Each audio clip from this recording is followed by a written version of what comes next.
What's up, everybody? I'm meteorologist Andrea Myers, bringing you guys your daily hail forecast, sponsored as always by C3 Group, Merlin Law Group, and American Contractor. You guys can go ahead and check them out in the description to this video. So today we've got a handful of risks, some for the Midwest, some for the Ohio Valley, and then yes, Colorado and the Texas Panhandle are in play for hail and wind chances. So we're going to take a peek at that, and then afterwards we're going into tomorrow where there's more Minnesota risks. Minnesota, you guys have just been kind of the talk of the town for hail lately, so getting back to Minnesota as well as the Ohio Valley for tomorrow. And then after that, looking ahead into the remainder of the week as well as the weekend to see where our risks are going to play out. But before all of our weather, getting into our upcoming events, the only one of those right now is the Calm Before the Storm Golf Tournament. This one's actually tomorrow in Lakewood, Colorado at the Fox Hollow Golf Course. So if you guys are already in the Lakewood area, or if you're in Colorado at all and looking for a reason to golf and talk some weather, sign up for that Calm Before the Storm Golf Tournament put on by C3 Group. Come out and see us. It's going to be a great time. So yesterday now, we had a fair amount of activity through the central U.S. here, and even some in North Dakota, some severe hail there. But most noteworthy of all of that was going to be through Nebraska and Kansas here. Got some severe hail through the Omaha suburbs, some through Grand Island, and then, Kansas got quite a bit of severe activity in terms of hail and wind as well. So, few reports, to say the least, came out of that, and so we got some severe hail and wind for yesterday, but nothing too crazy. We'll see what happens today. Currently, it's pretty nice and clear across the west. So for our first risk area here through Colorado all the way into the south central plains, sunny and bright, getting all that nice daytime heating and humidity on the rise, and so that should help us spark some severe storms as that cool air rolls off of those Rocky Mountains. Then for up in the Midwest, we got a little bit more cloud coverage here. As these storms start to make their way into Minnesota and Wisconsin, we'll see those continue to bubble up and start to get some severe activity later on over the next few hours.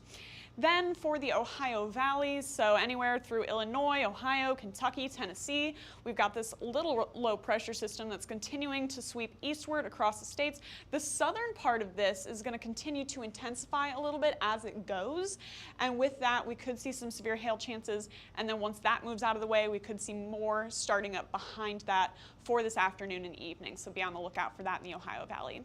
Temperature-wise, it's really nice across most of the country here. 90 degrees in Houston, so touch warm there. 85 in Dallas, 75 in Kansas City and Denver, so beautiful across the central part of the U.S., and then a little chillier up to the north. But anywhere here is in play for some severe weather with those kind of temperatures, as well as that kind of humidity that we have here.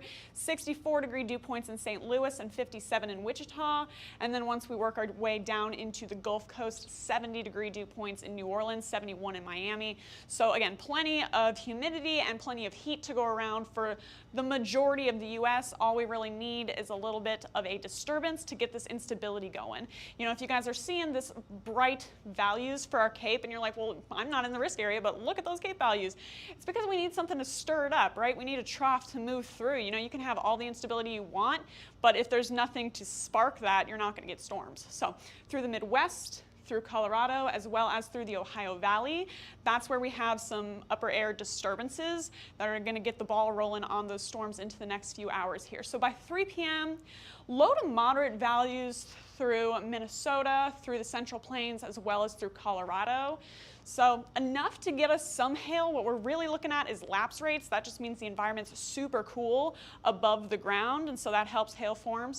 And Cape will get us the updraft we need. So we do have some hail chances through those areas.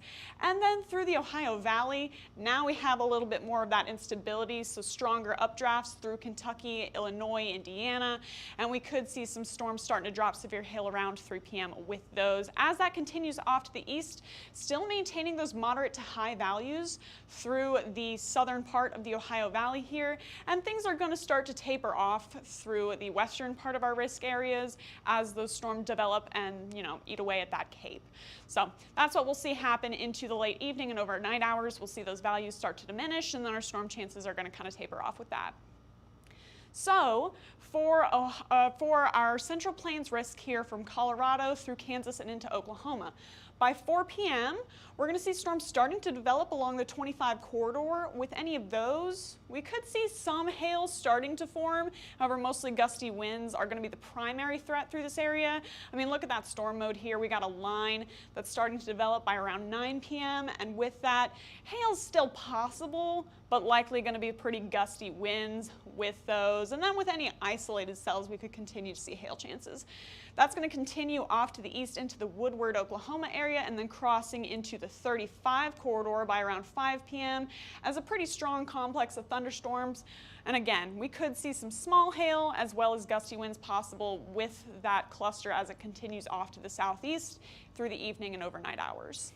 Then up into the Midwest, going to kind of be a different story here. Quiet for the next couple of hours here, and then it's really going to go from nothing to something here. There it was by 2 p.m., nothing.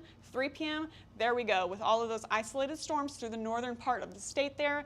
Any of those could be dropping some severe hail as they go, but then it gets kind of banded up and starts to lose that, singular storm mode that we look at for large hail. Still possible by 5 p.m. I mean, definitely possible. We've got some loner clusters, but now it's starting to band up, and we'll see our wind risk increase as well as those storms move towards Duluth by 6 p.m. and then, tracking down along the Wisconsin-Minnesota border here with those hail chances as well. As it moves off to the east, there's that band developing, so wind gusts through the northern part of Wisconsin as those move into Green Bay by midnight, and then, should be quiet for most of the Midwest into the overnight hours.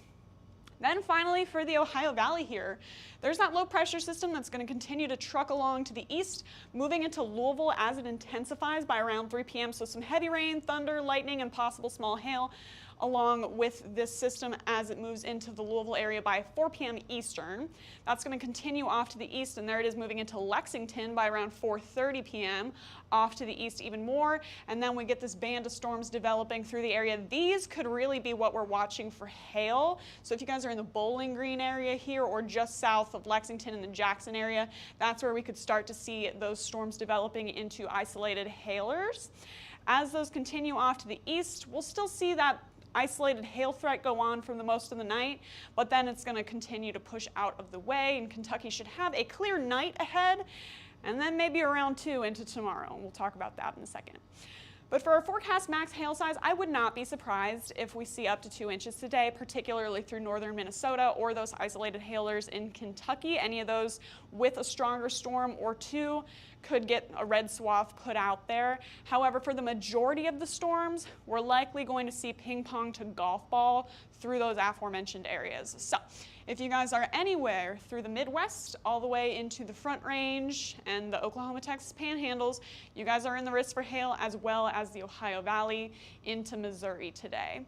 So Amarillo, Pueblo, Colby, Woodward, North Platte, any of you guys could see hail with those storms that are moving through. However, the strength of them doesn't look that crazy with, those moderate Cape values and with pretty minimal forcing, to be honest. So you're able to get hail, but you saw the future radar. It's pretty scattered, and the storms don't look as strong as they could be to produce widespread hail events. So low end chances for any of you guys.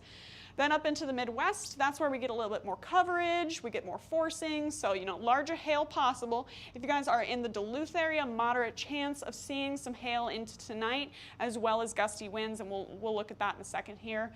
But any of the hail that forms with those singular clusters could start to produce some larger hail in the range of ping pong to golf ball, maybe even a 2-incher here or there. Then Minneapolis and Sioux Falls, low end chances for you guys to see hail, as well as that bands up, but still non-zero chances. Then down into the Ohio Valley, that's where we'll see moderate chances for Louisville and Lexington to possibly see some hail. Really, it's going to be the Bowling Green area, particularly where we get that band of isolated hailers. So Bowling Green could see some ping pong to golf ball size stones into tonight. Then low end chances for Paducah and Knoxville. Then, for the rest of our cities, here's our list here of most at-risk cities to see hail into tonight. Just severe hail at all, no matter the size. These are your chances. So if you guys are in any of these cities, from Duluth to Minneapolis, Pueblo. Any of these cities here could see some severe hail. Best chances are going to be in the Duluth area as well as Bowling Green area. And then, if you're in Minneapolis, your chances are low to moderate. As that band tracks over, you'll see some storms tonight, but just depending on whether that hail can stay severe as it hits you. Then Pueblo and Amarillo, lower coverage for you guys, so low end chances. Louisville, low to moderate as well. Then for our wind forecast, it's going to look pretty much the same as our hail forecast here. Any of those storms that develop through the area could produce some gusty winds as well. So jumping right in, if you guys, again, are in Colby, Kansas, Pueblo, Colorado, Amarillo, Woodward, North Platte, you guys could see some gusty winds as well with those scattered storms. Then on up into Minnesota, moderate chances now for Minneapolis and Duluth. As that complex tracks over, you guys could be producing some gusty winds, low end chances for Sioux Falls. Then down into the Ohio Valley, low end chances for Paducah and Knoxville, but Louisville, Lexington, Bowling Green, moderate chances for you guys to see some stronger winds with that complex of storms that tracks through early, and then with those scattered storms that track through later in the day. So then into tomorrow, we're gonna kind of nix the risk off in the Colorado, Texas area and focus more on the Midwest and the Ohio Valley. So if you guys are in Minnesota and Wisconsin, again, things are gonna go pretty much from nothing to something really quickly here. So around 7 p.m., getting this line of storms developing through the La Crosse area as well as the north central part of Wisconsin. And again, could get some hail with any of that. Then it gets pretty liney pretty quick by around 9 p.m., so that's only 2 hours later, seeing this band of storms develop. And now we're probably going to get a wind risk more so associated with that as it tracks through Green Bay and then off into Michigan. But then we get a second round that's tracking through the central part of Wisconsin overnight. Any of these are, forecast to maintain their singular structure. So with that, we could see some severe hail as well as those continue off to the northeast. And then, a partly cloudy morning for you guys to start your Friday. Then off into the Ohio Valley here. It's going to kind of look similar to today. I mean, we don't have that leading band of storms, but we get another isolated isolated line of thunderstorms developing through the south central part of Kentucky, as well as some storms moving along 55 by around noon here. With this complex, we could see some gusty winds and hail possible by 2:30, tracking through the southern part of Illinois, then moving into Indiana and Kentucky. So there it is, moving into Louisville and past Bowling Green by 5:30 p.m. with another isolated hailer behind that. And then as those continue, we're seeing it band up pretty quick, moving into Lexington as a wind and hail threat by 7:30. So if you're along the 75 corridor, some strong storms for you guys to end your evening. As those continue off, we'll see that band start to dissipate, moving into the Raleigh area by around 3 a.m. So if you guys are along the East Coast, probably getting some overnight thunderstorms for you guys as those kind of track off the east. And then, again, clear morning for you guys on Friday. So here's what we have for our hail forecast for tomorrow for the Midwest and the Ohio Valley. $1 to $1.5 sized hail possible through any of those regions with those isolated storms that initially develop. Then, if you guys are in the central part of Wisconsin, the La Crosse area, or the northeastern part here of Iowa, that's where we could start to see that larger hail develop in the ping pong to golf ball size range, and we may even up the size. It just depends on how the conditions look tomorrow morning. So for Minneapolis, Des Moines, Green Bay, Milwaukee, low end chances for you guys on hail, looking more windy, but through the central part of Wisconsin and La Crosse, got a moderate chance for you guys to see some severe hail into tomorrow afternoon and evening. Then down into the Ohio Valley, low end chances for pretty much everybody. It's probably going to be the Paducah and Bowling Green show for the next couple of days here through Kentucky for large hail chances. But if you're in St. Louis, Louisville, Nashville, Knoxville, any of you guys also have a chance to see some severe gusts or severe hail as well as some severe gusts. And then down to Columbia and Raleigh with those storms finally tracking off the East Coast, you got a chance for $1 to $1.5 as well. Then for wind, it's going to be similar here. Extending that a little bit farther west up to the north to account for those storms' early development. But if you guys are in Sioux Falls now, Minneapolis, Des Moines, or Green Bay, low-end chances for you guys to see some severe gusts now into tomorrow afternoon and evening. And then, you know, anywhere across the southern Ohio Valley into the southern, south central, east coast there through the Carolinas, you know, some severe wind as well as some severe hail chances possible for you guys tomorrow afternoon and evening. So Minnesota, Ohio Valley, pay attention for the next couple of days. You know, you got a couple of risks coming your way, and Colorado, you guys are in the talks for today. Then where's it going to go for the next few days? So here's what we have for our future jet stream as that continues to develop. Most of our lows are kind of staying up north, and that's why we're seeing things kind of shift into the North Plains in Minnesota, as these troughs just aren't dipping down quite as much as, you know, we're used to if we need to see severe weather in the South Central Plains. So for Thursday afternoon, that's why we're getting that northern risk here through Minnesota and Wisconsin, is because of that north lingering low here. And then, you know, we got a dip in our jet stream here that's, you know, moving through an area of instability, and so we got some storms possible for the Ohio Valley into tomorrow. As that continues off to the east, now we're seeing it start to dip down a little bit, so we could see, you know, more into the Mississippi Valley and the Ohio Valley for Friday. And as that continues to kind of sit in the same spot, we could see storms continue to develop along the cold front associated with this trough for Saturday. And then, you know, now it's kind of starting to track eastward on Sunday, but it's lifting up a little bit as well. So, you know, anywhere through the upper Midwest as well as the Ohio Valley for the weekend could see some severe thunderstorms, and we got to wait for this trough to finally sink back down south if we're wanting some more storms for the southern plains. So stay tuned, because the pattern is constantly shifting here. So you want to follow us on YouTube, Facebook, Instagram, and Twitter. Hit See First on Facebook so you never miss a live video. And then if you want to get in contact with us, you can call us at 855-334-4245. You can also email us if you'd rather at info@hailtrace.com, or check out our website, hailtrace.com, for more details. And we'll keep you updated as always. But for now, I'm meteorologist Andrea Myers. Thanks for watching.